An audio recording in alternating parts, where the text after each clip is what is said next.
Oops, sorry.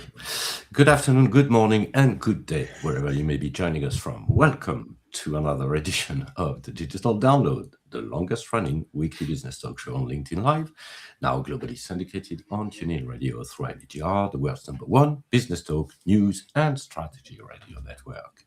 Today on the Digital Download, we're asking a painful but necessary question. Why are sales and marketing stuck in a cult? If you work in go-to-market today, you're likely governed by a rigid series of KPIs. Teams are relentlessly pushed to do the things that drive these metrics rather than the things that actually generate revenue. Why are we led to believe this is a badge of honor? Why are salespeople told they don't need data to support this? They just need to believe it will work. And why do we still think that blasting cold outrage to people who have no idea who we are will move us closer to them rather than pushing them further away? Sorry, that's going to be, I'm sure, a very active discussion, or let's say fruitful discussion. Before we kick off that discussion, let's go around the set and introduce everyone. While we're doing this, why don't you in the audience reach out to a friend, ping them, and have them join us? As you know, audience participation is very well appreciated. Tracy, do you want to introduce yourself, please? Yes, I would love to introduce myself. Good morning, everyone. I'm Tracy Borison, calling in from Calgary, Alberta, Canada, where it's not that hot. I don't know how hot it is for my European friends still at this point, but it's not that hot here.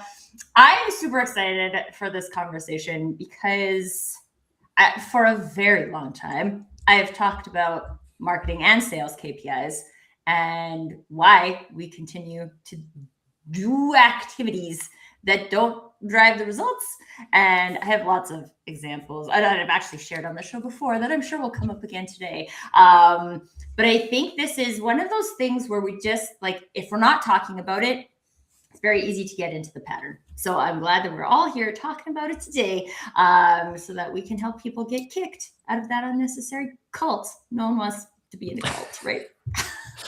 Excellent. Thank you, Tracy. Ellen. Thanks very much, Patron. I'm Helen McKenzie, a proud associate of DLA Ignite and Aspetilo AI. And I was in the cult, but I've come out now, and I want to be able to feel when I'm doing sales. And I posted this morning about a Gary Vee quote that I'd seen posted on LinkedIn, where he talked about getting rejected so much that you don't feel anymore. Now, perhaps that's what it's like in the sales and marketing cult, that you have to actually get to the point where you don't feel anymore. But I actually want to turn up to work and feel joy, the joy of personal connection and conversations. So escape from the cult and proud to be feeling again. Excellent. Thank you, Ellen. Adam. Hi, everyone. I'm Adam Gray, co-founder of DLA Ignite and co-founder of Aspetilo AI. And yeah, this is a drum that we all keep on banging, I think, isn't it? Because it's so important. And I think that it deserves to be revisited frequently, because one of the things that Tim and I have learned in the 10 years that we've been involved in this space and working together is that people very happily and comfortably default back to old behaviors and things that they're comfortable doing.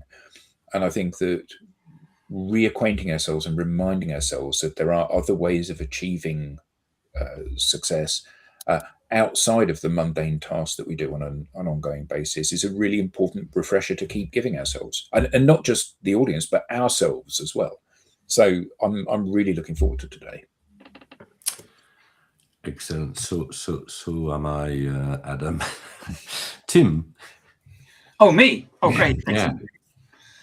Yes. Hello, everybody. My name is Tim Hughes. I'm the CEO and co-founder of Aspetilo.ai. Almost also famous for writing the book Social Selling and Influence, using social media for cold outreach and new business sales. I learned two things this week. It may amaze people, but I'm talking to a lot of people about Aspertillo at the moment. And I talked to an SDR leader this week. He said the contact rate on cold calling at the moment is now dropped to 3%. So if you think that's connecting, and then you think about all of the voicemails that you get and everything else, so cold calling for him is pretty much flatlined. And that was after email started, basically finished and flatlined 6 months ago. So he's in a situation where nothing is working. And the second thing is that I think there are a lot of cult members out there at the moment, because I contacted somebody and they came back to me and said, will this automate all of my outbound? And I responded, no. And he's not come back to me. So I'm assuming that he thinks that that automating all of his outbound is what is the answer. And the fact that actually doing something different would actually help him. So clearly a cult. We need to come up with a name for the cult. Clearly a cult member there. Yeah. Perhaps the comments can help us with that. Anybody here? Give us a name for the cult comments. Yeah. But you know what's interesting about that? Bertrand is going to introduce himself to you folks. But like, people would be like, no, I'm not in a cult. This is just sales and marketing laws, right? And you're like, well, it's not though. Well, anyway, it must be painful enough. Sorry to break it to you. It must be painful enough to look for automation, right? Yeah. Okay. I'm just introduce yourself, Bertrand, so we can get. Okay. So my name is Bertrand Godillot. I am the founder and managing partner of Odysseus & Co, and also a co-founder at Aspertillo. Great. So Bertrand's actually just back for a couple of days on a boat. He's actually had some days off, which is really good. We're really pleased. Which you can see he's got a beard. Which happens when you're not in a cult. Yeah.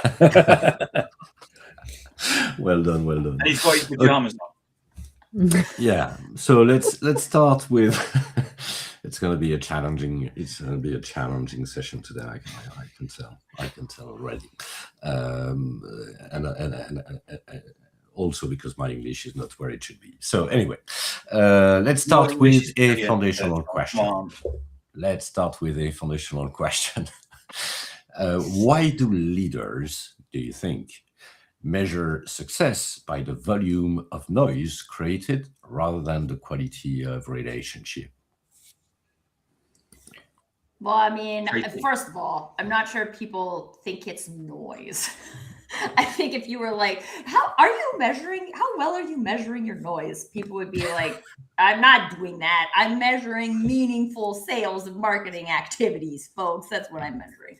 I think what people are not looking at is what are the actual meaningful activities, right? Instead of this list of, I'll use this example because, oh man, this is a while ago now, 15 years ago, maybe. But the company I worked for, we had this like sales training company come in, and it's this like, go 5 wide and do 5 touches and turn them into a meaningful interaction and like all of these things. It's like a program, and there's pieces of it that are not bad, right? Like even a lot of the things we talk about, like trying to target a company when you only have one contact there, very difficult, right? Like maybe get to know some more of the people, but we get caught up in the like very tactical components of that. So someone says, go 5 wide. And they're like, okay, I have 5 people in my CRM system from this company. I may or may not know if that's their real phone number, but I have them in my CRM. So check, I went 5 wide.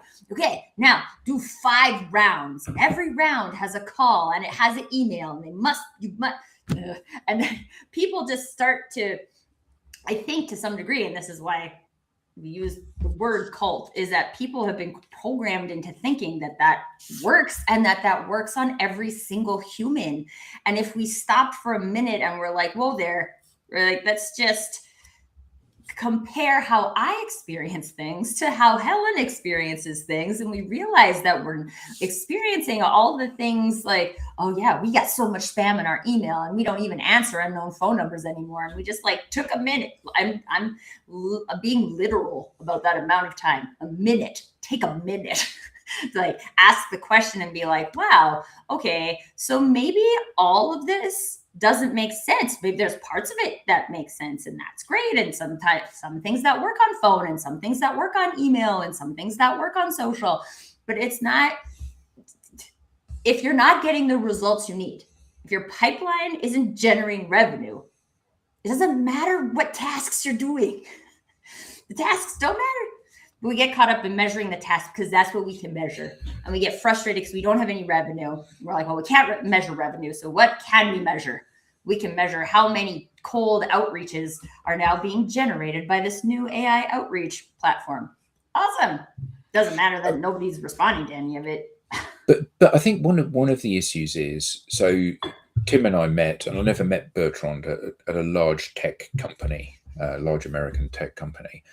And one of the things that I hadn't fully appreciated going into there is that the company gets to a certain size and monitoring what people are doing and how they're doing it is extremely difficult. So, you have multiple layers of management, managing teams and managing teams of teams and managing teams of teams of teams. And it's incredibly difficult to measure what people are doing and seeing the success that they're getting or not getting, and B, trying to create a one-size-fits-all set of instructions that people need to execute on. So, we've got 5 people on the call. We would all sell stuff in a slightly different way. And, that may be based on our personalities or what we consider the value proposition to be talking to a particular customer. Or it may be that it's, we come from a particular background where we're comfortable doing certain things, but we have different ways of doing that. And actually within a large corporate, that doesn't work. You have to be able to say, okay, you need to do this and this and this, and that is proven to get this at the end of it. So I guess that the easiest thing to measure is your activity, isn't it? Much more difficult to measure the results. And yeah, what you want to have is meaningful conversations. But when I'm about to be laid off because I haven't had enough meaningful conversations, every conversation is meaningful. Well, that's how I report it to my boss. And I think that the part of the challenge here is that the old way of doing things is no longer fit for purpose. In the days of TV advertising, there was a direct correlation between impressions, i.e., how many individuals saw the advert, impacts, how many times an individual saw the advert, and revenue. And now there simply is not that connection anymore. However, it's an easy thing to report. I did a post on LinkedIn. It got 25,000 views. Okay, great. The phone hasn't rung once, though. 25,000 people saw it. Not a single person has called me. So there is no correlation between these things yet. And I think that leads, the thinking about things like lead and lag indicators are coming here. So your sort of lead indicator for sales is activity, seems to be. What we don't appear to be doing at the moment is triangulating that with the lag indicator, which is revenue, which is number of closed won deals. So I think that could be where the disconnect is that the lead indicators and the lag indicators that used to perhaps work now don't, and so you're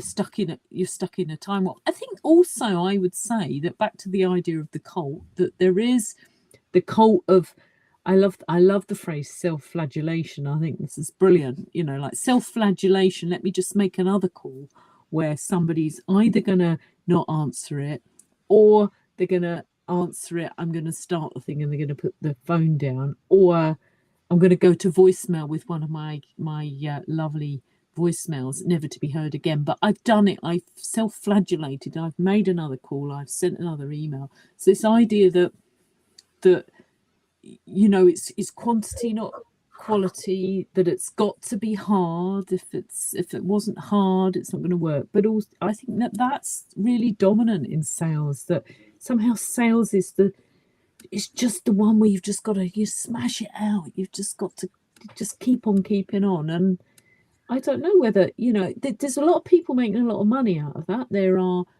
customer relationship management systems who have all the email capabilities and the dial out capabilities built into their platforms, who have a vested interest in keeping us in the cult.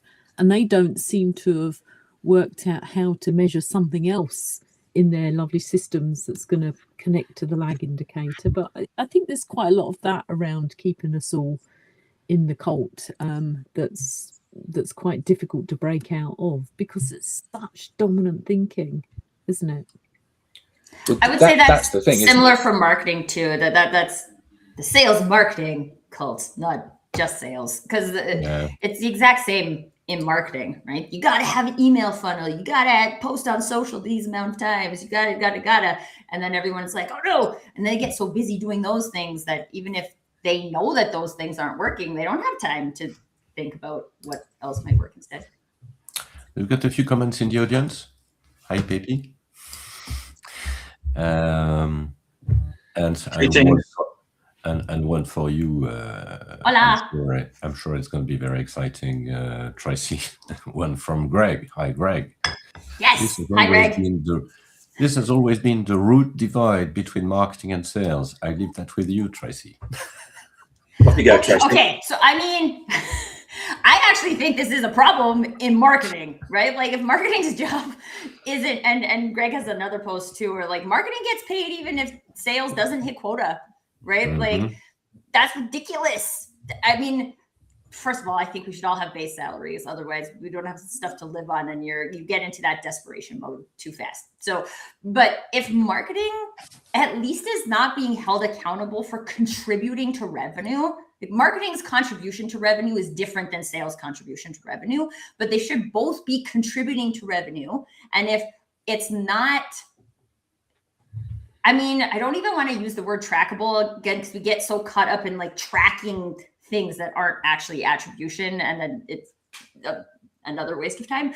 But like, we should be able to see that the things that we're doing are moving the needle. And sometimes, I'll tell you, I actually had a recent experience where we are like, oh, this company I work with, we have this idea about campaign for this industry, right? Like, let's go and do that. And I was like, well, how about first, before we go build a whole campaign, I just ask the partners if that's what they're hearing from their clients, right? Like, it's gonna took me like 5 minutes to send 5 emails, right? Like, let's just see what they have. And like, most of the partners were like, no, we're not hearing anything about this. And then one of the partners was like, yes, actually, we've heard this customer specifically talking about that.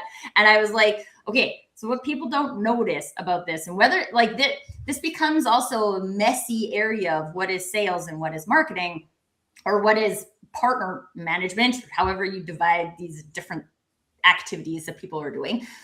But in sending one email, instead of 2 marketing people spending an entire week creating a campaign and scheduling and figuring out how to track it and all of that, I asked 5 people 1 question, and I got a lead. Now we don't even have to do a marketing campaign, right? Like, we can just talk to that person about that thing. We don't have to like do a whole marketing campaign. And I think a problem is that these functions are so disconnected that we have like, again, we have to do stuff, and we feel valuable when we do stuff. But I also think it's really important from a leadership perspective for us as leaders, sales leaders, marketing leaders, to look at when are we encouraging that behavior, right? When are we giving people bonuses just because they hit their call volume but didn't sell anything? When are we giving people high fives or gift cards when they're like, you sent out this many emails, good job, and it didn't contribute to revenue? That is reinforcing the wrong message. So I think it's really important as leaders to look at what are the messages we're reinforcing with the KPIs we have, and to not be afraid to say, hey, these KPIs key performance indicators. I think maybe the problem is we don't use the whole word. Are they key performance indicators or are they not? And if they're not, I'm not saying don't track it. There's some things that you track anyway, right? But it's not a key performance indicator. Let's watch our language. Let's readjust it if necessary.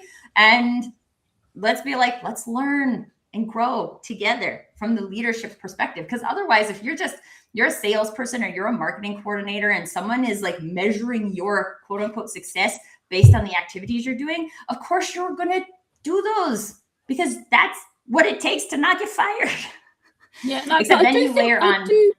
Sorry, Tracy. I was just going to say for sales then, and this is what Greg is referring to, then you layer on this other layer of you have to hit quota. So I have to hit quota or I'm going to get fired. I also have to make X amount of calls a week or I'm going to get fired. And these two things don't connect to each other. So now I can only do one of them as leaders. Which one are we reinforcing?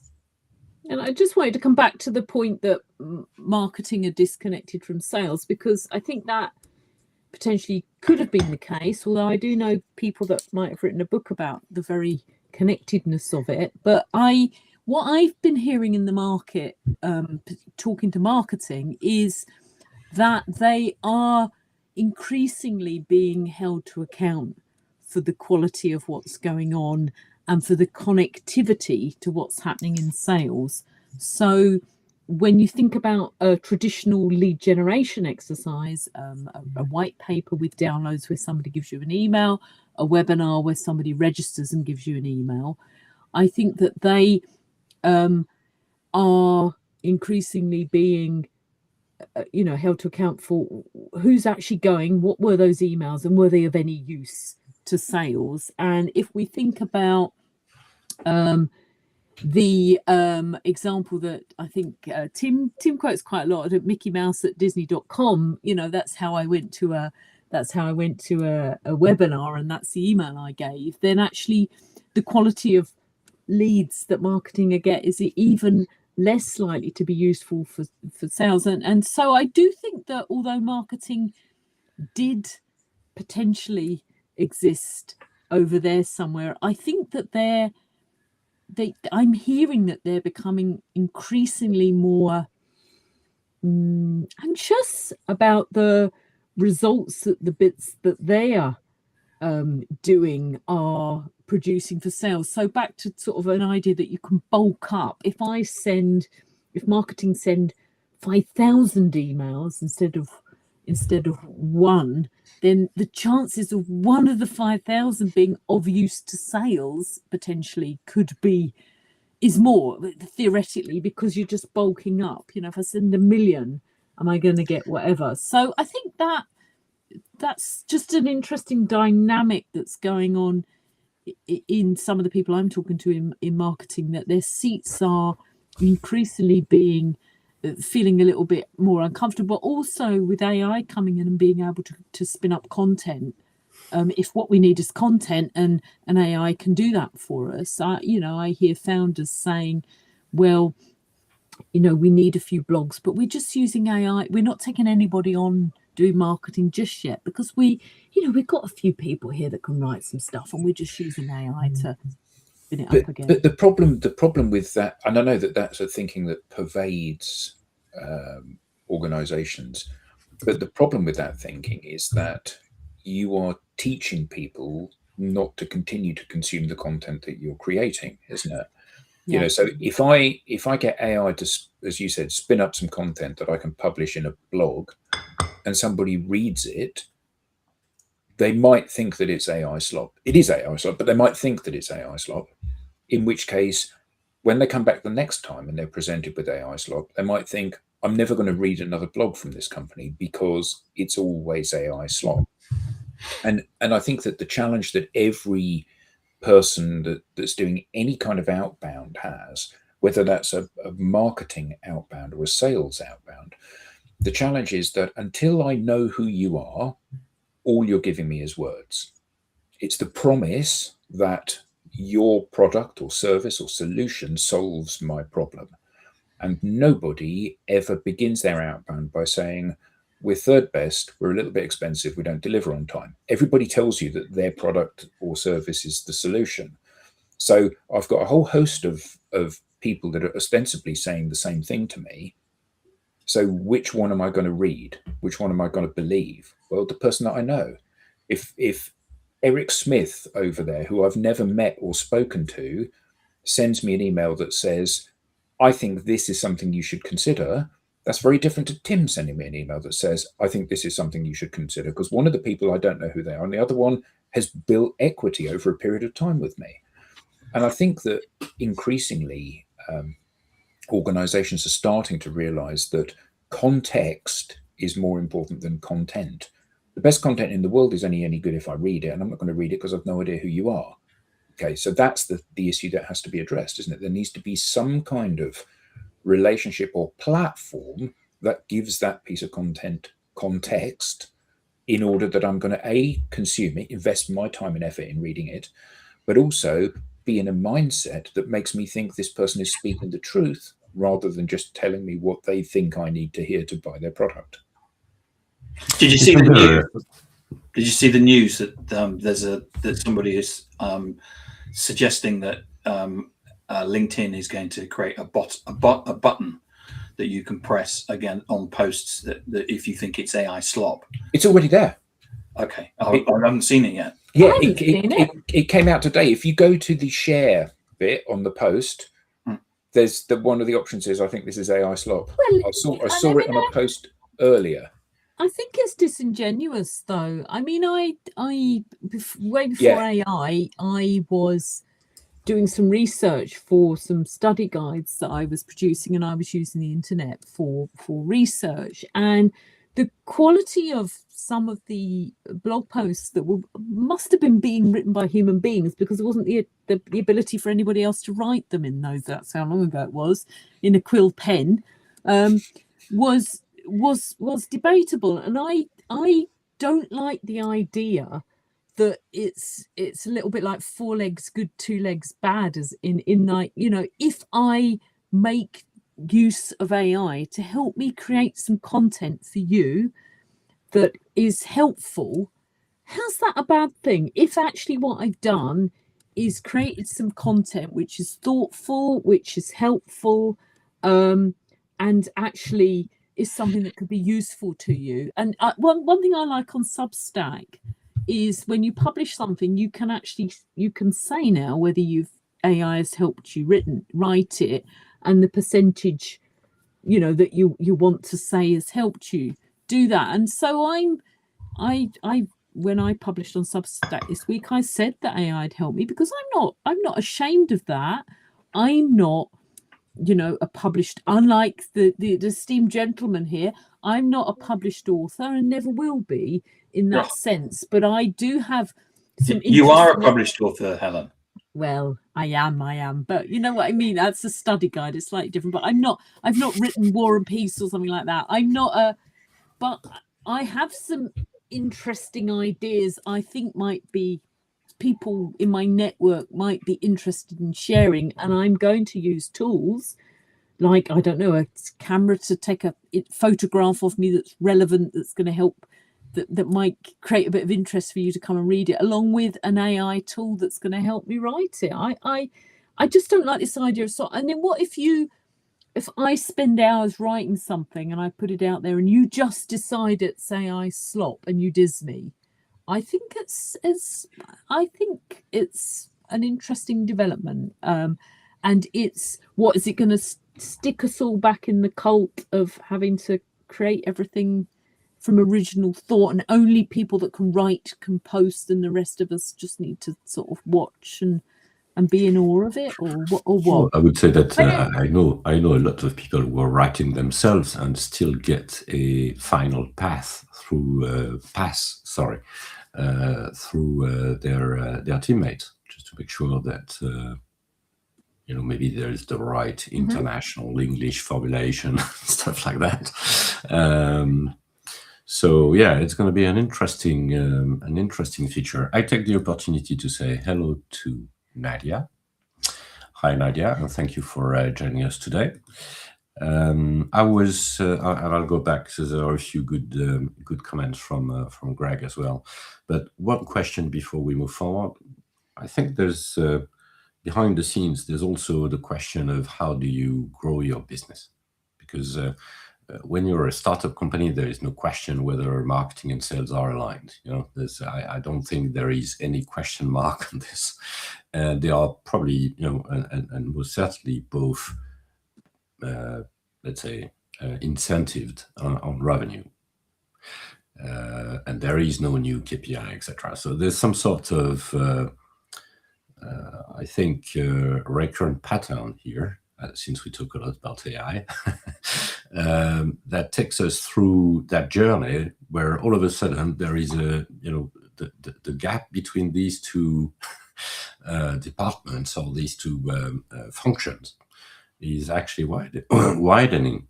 And before they completely diverge, which can be the result. But then the question is, if you don't use these KPIs, which are about looking after your activity, then how do you measure progress? Good question. So I want to quickly address the widening of the gap between sales and marketing, because there are some industries at some size of business where that actually works. So if you are in a B2C retail environment, you are going to have your marketing team over here that is responsible for driving people to a website, to a store. That's their job. You're going to have salespeople whose job is converting, right? So it is a funnel. It's actually a funnel. Whereas in B2B sales is not like that, right? And it will never be like that. So whereas in some instances, a divergence is actually fine, right? Like, that's fine. I worked in a big retail marketing organization. The marketing team's job was to drive people into the store. A salesperson's job is to take who comes into the store and sell them something. That's how the system is built. So when the marketing and the sales are in alignment with the system that sells, then it's okay if they are intricately combined. I worked in marketing. I didn't know any of the salespeople. I would talk to store managers to figure out what kind of things do you guys think would drive traffic, and then we would do stuff. But it was not. It wasn't interwoven by any means. So I think it's also important for people, just in case we get anybody watching the show who is looking at B2B mass sales, right? You might be good. It's not necessarily a problem. Where you come to the problem is on the results side, right? If the things that you're doing are driving the results, then the things that you're doing aren't matched to your business or aren't matched to your industry or mismatched somehow. So I think that's the important thing to look at, is how is this match? How is what we've created here and what we've created here adding up to what we're trying to do, or not adding up? And if it's not adding up, let's try something else. But I think that goes into how are we as leaders, as business people, enabled in our adaptability versus in our commitment, right? We say these, we are if you're a person who hits those KPIs every month, they're the most dependable person, right? You get these names and these awards that are you want to keep doing this. This comes back to, what are we encouraging people to do? But if instead we're every time somebody asks a question about whether or not this marketing activity could even potentially be connected to some kind of sales outcome, they ask the question, then we're this is going to allow us to learn and grow. And maybe we could reward and celebrate that to shift the focus into how we change it. Because if I know we can talk about, and it depends on the size of the organization, about things being led from the middle. And honestly, I would love to believe that. But at the end of the day, if anything led from the middle is going to get squashed by the leadership, those people are either going to stop talking or they're going to go to another organization. And those ideas are never going to come to life. The leadership team has to be the ones that are capable of seeing that what they're doing isn't working anymore.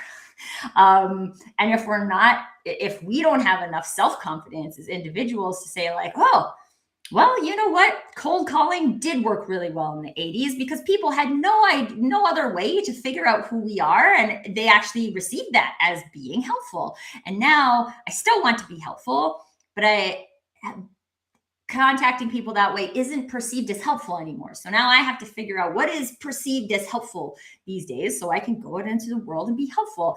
And I think being helpful is the thing that marketers should focus on too, not just like sharing content.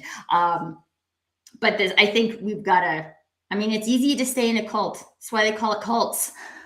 Right? People are programmed to stay in them. And until someone is like, oh, except everything about this cult doesn't make sense. And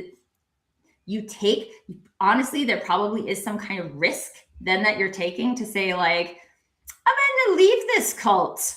And I don't really know what exists outside of this cult, but I do know that this cult is bunk. And if I stay in it, I'm going to know exactly what's going to happen, which is no results. But it isn't the issue in organizations that you said about cold calling working really well in the 80s. So it has created a legacy that people believe is repeatable. So, you rock up at my company with your newfangled email campaigns because email is a new thing. And I say to you, how much revenue has your email generated? And you say, well, none, because it's a new idea, but that's how people are moving. They're moving to this as a technology. And I say, yeah, my cold callers have generated 100% of the revenue that we've got as a company. So we're not messing with that. And unfortunately, this continues to be the thinking on which outbound and sales generation is predicated. Even when people know that it doesn't work, I think the problem is that it in its favor, the great thing about cold calling is if you phone somebody at the right time and if the right person answers the phone and if they have time to have a listen to you and if they're amenable to what it is that you're saying, it can be an incredible accelerator. But there's an awful lot of ifs. It's a bit like picking your numbers on the lottery and saying, okay, well, this is my income for the next year. And I think that the problem is that we still hold on to that, don't we? If I just happen to get that one lucky break, everything will be all right. One more call, Adam. One more call. Exactly. But that is it, isn't it? Sadly, that is the methodology here and the belief system here. And so I think the issue with cold calling, cold emailing, cold advertising, all of this stuff is the cold bit. If you can tee somebody up so they are actively waiting for you to call and then you phone them up, the telephone is an incredibly powerful tool. Yeah. But when they're trying to avoid speaking to you, it's an incredibly damaging tool. And I think that there's this whole kind of belief system which is created around that, which is that this is the way that real men generate business. You get on the phone and you get told no 1,000 times, and that's just one step closer to a yes. Well, it isn't. It's one step closer to being blocked on every channel rather than just email. Yeah, and I think one of the things that the as is cult that the way we are now is and has been really good at is storytelling. I've written storytelling down here because I think that there are lots of stories that come out in podcasts, in LinkedIn posts, in all sorts of things about how I had a process that got me to the President's Club, which apparently in sales is where you've sold a lot and you get invited somewhere very nice. And I think that one of the things that those of us that are in the new way of thinking aren't very good at doing just yet is storytelling around the new way of being, the new way of doing things, the things about human connections, the thing about the 80% of buyers invited to quote are people that they knew already, all of that side of things. We're not very good at that. What I see people who are trying to disrupt the status quo is taking the mickey out of the old. I don't know how that translates into French or Canadian speak, but having a laugh at the old ways of doing. And I'm not 100% convinced that leading on you're all just you're all just bonkers doing something that doesn't work anymore. Ha ha ha, look at you. Rather than being able to create a story which weaves in how marketing and sales link together in a nice process that led to some great results revenue wise for the organization. I don't know that we're that good at doing that yet. Now that, I mean, enragement equals engagement. It's much, much better to get a few likes on your post if you're taking the mickey out of people. But on the other hand, I think that's something where we could be a lot better. And I know, Bertrand's got a company that he's been working with where there's some nice stories coming out of that in terms of how that's helped them transform how they think about things. And obviously our good selves doing it here on the panels, actually practicing what we preach, to use the cult metaphor a bit there, that how we're actually getting conversations and how we're taking those conversations forward and how that's leading to closed won deals is something I think we could be a bit better at doing, I think. But it's a change in playbook, right? So what we're talking about is we need a new playbook.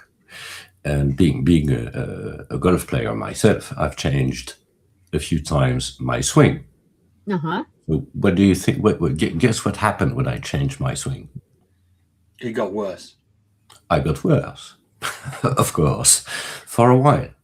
And then there are two options.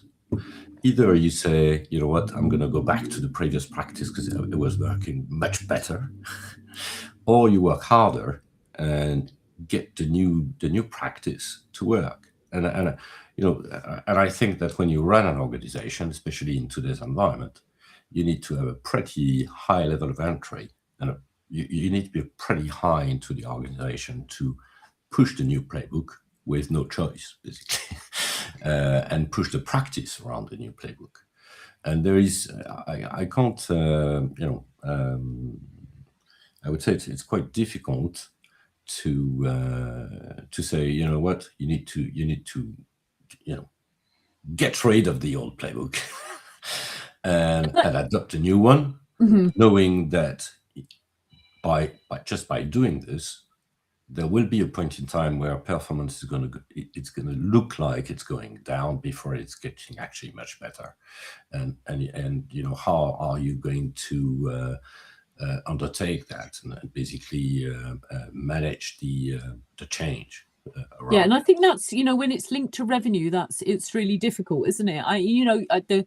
Tim and Adam coming from the IT, the systems world, and I think about when in one of my old roles, when we changed the IT system and you did all this testing and you had to have this day where you went live and you switched the old one off and you switched the new one on, and then all the testing, there would still be a few bits and bobs that didn't work and people were getting, and there was that period where, as you say, performance went down. Now that might be okay if it's something that's not mission critical, but when it's revenue into the business pipeline, money, to keep the lights on, to keep people paid, it's quite a difficult leap of faith. And again, so I don't know how we talk about that, whether you've got to keep one foot in the cult whilst the other foot's, or whether you have a clean break, but that's the storytelling about it, isn't it? That's about as we go along and as more people think about doing sales in a different way and do it that way. I in my old role, I was straddling two horses. In this role, I'm just social. I'm just doing what we do, and it's who needs an email and a voicemail? I certainly don't. I haven't used a single one since I started here, and I'm having conversations coming out of my ears in terms of too many to write up and deal with. Too many feedback. Well, and I think. Sorry. Oh, hi, Matt. Feedback from Matt. Adam, you want to read this one, or Tracy maybe? I can read it. So Matt says, I'd rather fail in form I know than fail in one I don't. Seems to be the logic that helps folks avoid innovating. Basically, doubling down on the old and making the problem worse. Love that. And that's brilliant. Yay, Matt. Thank you for sharing that. Thanks, Matt. That's good. This is, so when I look at some of the ways I've seen this new playbook thing rolled out for people is similar to the technology thing where like, hey, people, you are not involved in this decision at all. These very smart people at the top have changed your entire playbook because we know better than you what it's going to take to sell stuff at this company, which if nothing is working, then that's absolutely not true at all. And the people who are receiving it know that that's not true. But it's like a thing. If a playbook is just a thing that's like pushed on you and I'm not the type of person, I can't do it anymore, right? Like if someone is like, here's a playbook, and I'm like, this, and this about this playbook is stupid, and I'm not going to do this. But like, and here I'm going to go and I'm going to sell stuff, and nobody's going to complain about it because I'm the one getting results. But like, if you are early in your career, you're probably not going to do that, right? You're just going to be like, oh, someone told me to use this stupid playbook. And I've heard this so many times from salespeople. And I think maybe I get the like sneaky insight because I'm not the sales leader. I'm just somebody in marketing who's trying to help them. But they're like, this is dumb. I'm supposed to do this, but then it doesn't give me time for this. So then I'm not making good calls and I'm just doing this because this is the thing that's required of me. And no one even stopped to ask them like, what would you do? And I get, Adam, that like as soon as you get 150 salespeople that are reporting to you, it starts to seem unscalable. But at the same time, if you got 150 people reporting to you and you're the sales leader and none of them are hitting their revenue target, someone else is on the chopping block too. And it's you, because you can't help your team generate sales, right? So what are the things that help us generate sales? How are we having those conversations? Yes, at some point when we have a system that works, we can turn it into a playbook. But I think trying to go from like, we have this playbook and let's replace it with a new playbook, we didn't do the work that it actually takes to figure out what should go into the next playbook. And if we can have like a structured way that people can go through this innovation process, as Matt mentioned, right, then we can work together to figure like, I want to keep you as a salesperson. I think you're great. I think you represent the business really well. This old system isn't working for us anymore. How can we tweak it? What do you see that's working? What do you see that's not working? And create the space for us to build that. And there'll be people who get involved and there'll be people who don't. But then it seems like we are building the next playbook instead of someone built another stupid playbook for me that I'm not going to use, which is probably half the problem in the first place because they're not using the original playbook either. Yeah, that's the idea. I'm a strong believer, by the way, on that. But there is, the whole idea of running an initiative, so something that is really almost a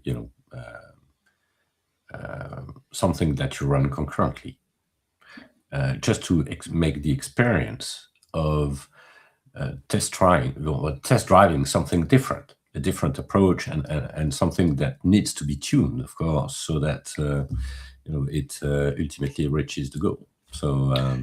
Yeah, but I think that giving this stuff a runway is really important. So Tim and I did an implementation with a large learning tech company some years ago, and they put a sample of people on our training program, and they said to us, how much of a person's time do you want them to spend doing what it is that you do? And we said, okay, to give them the best opportunity, they need to spend at least 25% of their time. So the people that were on the program got 25% quota relief for 6 months. So they were incentivized to try something new so the company could then work out whether or not this was something that they wanted to roll out or not. And I think that gives it the best opportunity, because people, whether or not they are too busy to do something new, they think they are too busy to do something new. Very rarely does one of your direct reports come to you and say, actually it's midday Friday, I've got nothing to do this afternoon. What do you need? Everybody is flat out all of the time, scrabbling around trying to do something. And if you're saying in addition to all of that scrabbling around and working, 50 hours a week, you need to do this, it's going to take another hour or 2 hours or 5 hours or 20 hours a week or whatever it is completely unreasonable, because you're just draining them of the last bit of energy that they have. But I think I think you said, Tracy, that it's about creating an environment to innovate. If you want to change, because what you're doing isn't working, you need to find a route out of where you are to where you think you need to be.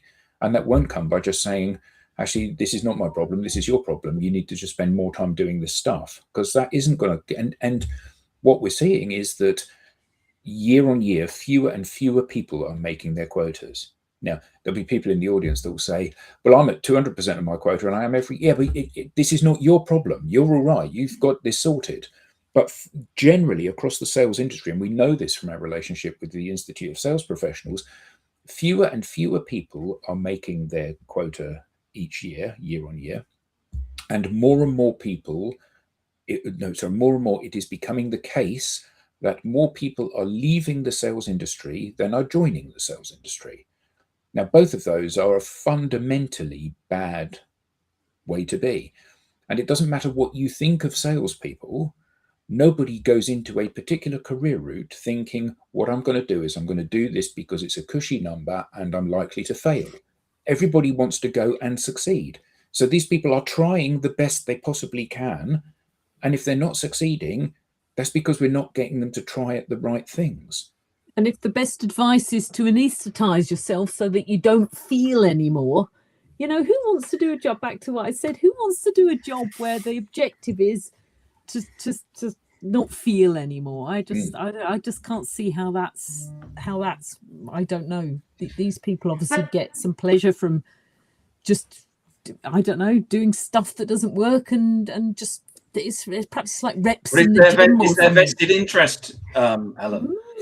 They've got those overhead projector slides that they've had for 30 years that possibly they keep bringing out. Do those still exist? Those are fun. I'm not sure people at the back of the room can read this because it's quite small. Yeah, all the computer systems that they've invested in that have the capability to say. Yeah, it took us ages to write those overhead projector slides 30 years ago. We're going to keep using them. It just doesn't lead that anesthetization, is that a word? Doesn't lead to performance, right? And one of the things that I'm thinking about in this conversation is like F1, right? Like F1 is probably one of the most well-known performance sports. And this is about performance of a vehicle as well as a driver, right? This year, F1 changed all the cars. Before the beginning of this season, they changed all of the cars. They're now half electric. So every single team had a brand new car. And when you watch them race at the beginning of the season, you can be like, oh, well, that's clearly the best car. And then this one, and then this one, and this one, and this one. And there was at the bottom, these are not good cars, right? They're not good cars. And then recently in the races, these cars have been performing better.